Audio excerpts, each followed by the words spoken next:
எனக்கு அன்பானவர்களே, மீண்டும் மீண்டும் உங்களுக்கு ஏசப்பா சொன்ன வார்த்தைய உங்களுக்கு அறிவிக்கிறோம்.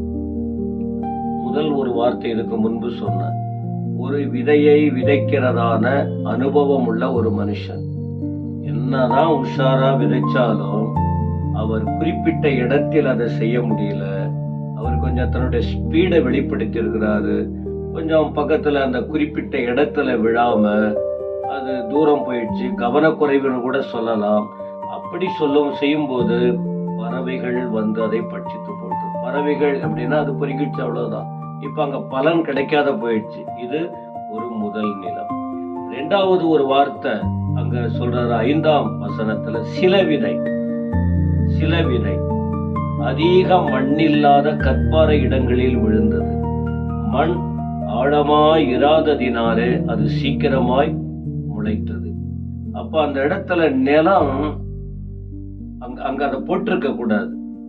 சில நேரத்துல ஆண்டுடைய வார்த்தை விழுது, சரிங்க. அந்த விதையை விதைக்கும் போது அது கற்பாறையில் கல்லு மேல விழுது. அது விழுந்து மண் ஆழமாய் இராததினால் அது சீக்கிரமாய் முளைத்தது. முளைக்க ஆரம்பிச்சது எப்போ? கொஞ்சம் கொஞ்சம் மண்ணு இருக்கும். ஒரு மலை அல்லது கல் ஓரத்துல கொஞ்சம் மண்ணு இருக்கும். அந்த மண்ணு மேல விழுந்தது மட்டும் முளைச்சிருக்கு, கல்லு மேல விழுந்தது முளைக்கல. என்ன நடந்தது? அது கூட வெயில் ஏறின போது காஞ்சி போயினது, வேர் இல்லாமையால் உலர்ந்து போயிற்று. இதற்கு ஆவிக்குரிய அர்த்தங்கள் கீழே இருக்கிறது பார்க்கலாம். அதனால இந்த நாட்கள் ஆண்டவர் உங்களோட பேசிக்கிட்டு இருக்காரு. எத்தனையோ முறை ஆண்டவர் உங்களோட பேசும்போது அது பலன் கிடைக்க முடியாம அது ரொம்ப கஷ்டமா போய்கிட்டு இருக்கு. தேவனுடைய விருப்பம் என்ன? அந்த உங்க இருதயம் பக்குவம் அடைய வேண்டும். வசனம் விதைக்கப்பட்டு கொண்டே வருகிறது. அந்த வசனத்தை நீங்கள் கேட்டு நீங்கள் அதற்கு ஒப்பு கொடுத்து வாழ்ந்தீங்கன்னா உங்கள் வாழ்க்கையில் ஆழமான ஒரு அனுபவத்தை பெற முடியும்.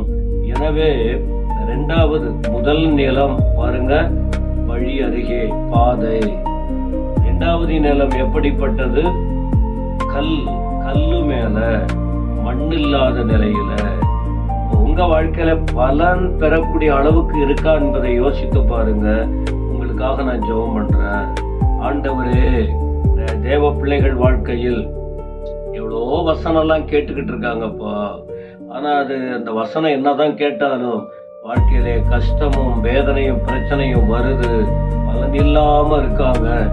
வார்த்தையை கேட்கிற மக்கள் வாழ்க்கையில் ஒரு அற்புதம் நடக்கட்டும், விடுதலை கடந்து வரட்டும். குடும்பங்களில் இந்த ரொம்ப